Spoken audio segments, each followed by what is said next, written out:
Miani og nagkadaang reaksyon ang pagbisita ni United States House Speaker Nancy Pelosi didto sa nasod Taiwan. Si Pelosi nilanding sa Taipei Martes sa gabi ug namulong nga ilang suportahan ang Taiwan aron magpabilin kaning independente nga nasod.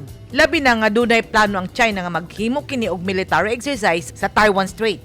Matud ni Russian Foreign Minister Lavrov, ang pagbisita ni Pelosi nagpakita nga iyang painito ng China.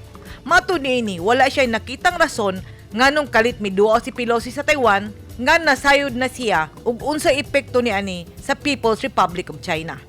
Gisaway usab sa North Korea ang pagbisita ni Pelosi kay matud niini nagpakita kini nga walay respeto ang US sa internal nga kalihukan sa China. Matud sa opisyal sa North Korean Foreign Ministry, ang Taiwan inseparable part sa China ug ilang gipanghimaraot ang pag-apil-apil sa US sa kalihukan sa China ug Taiwan. Misuporta ang North Korea sa China. Samtang ang South Korea nanawagan sa mga nasud nga magpabiling kalmado, misugyot ang South Korea nga gikinahanglan ang dialogo aron mamintinar ang kalinaw sa mga rehiyon ug mawala na ang tensyon. Nabalaka usab ang nasud Japan sa gihimong military drill sa China didto sa Taiwan Strait.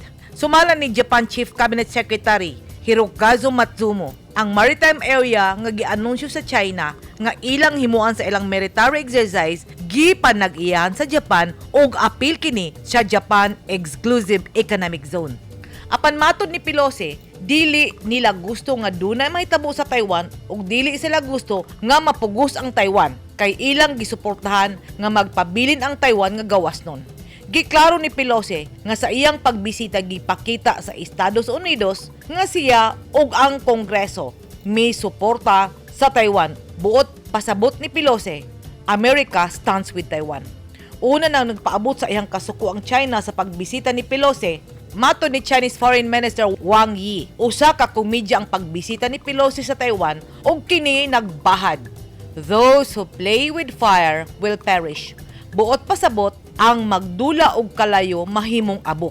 Kagahapon, Agosto 3, gisuspenso na sa mainland China ang ilang pagpadala og natural sand sa Taiwan ug dili na usab nila dawaton ang mga produktong agrikultura nga gikan sa Taiwan.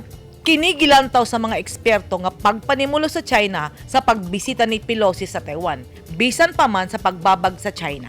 Gisuspenso na sa Ministry of Commerce sa China ang pagpadala o pagdawat sa mga produkto sa Taiwan. Matud sa China, duna sila nakitaan nga mga pestisidyo sa prutas nga gikan sa Taiwan ug dunay nagpositibo sa coronavirus test. Hinungdan nga dili na sila modawat sukad kagahapon. Nagpahibalo usab ang People's Liberation Army, ang military sa China, nga maghimo sila og military exercise apil na ang pag-ehersisyo sa kadagatan o sa kahanginan sugod karong adlaw Huwebes hangtod sa adlaw Domingo isip tubag sa pagbisita ni Pelosi. Nagpasalamat si Taiwanese President Tsai Ing-wen sa pagbisita ni Pelosi. Ang Taiwan usa ka independeng nasud ug matud niini himuon niya ang tanan aron magpabilin independente ang iyang nasud ug iya kining protektahan. Ang relasyon kong panagbingkil sa China ug Taiwan nagsugod niadtong Chinese Civil War ug nadugangan ang tensyon niadtong tuig 2016 sa dihang nagpili og bagong presidente ang Taiwan. Sa iyang pagbisita sa Taiwan, nakigtagbo si Pelosi sa mga pro-democracy advocates nga gilangkuban ni Work Kai-zi, ang kanhi leader sa Tiananmen Student Movement. Misalmot usab sa meeting si Li Ming-che, usa ka Taiwanese NGO worker nga napriso sa mainland China ug gikasuhan og subversyon niadtong tuig 2017 apan gibuhian sa tuig 2022.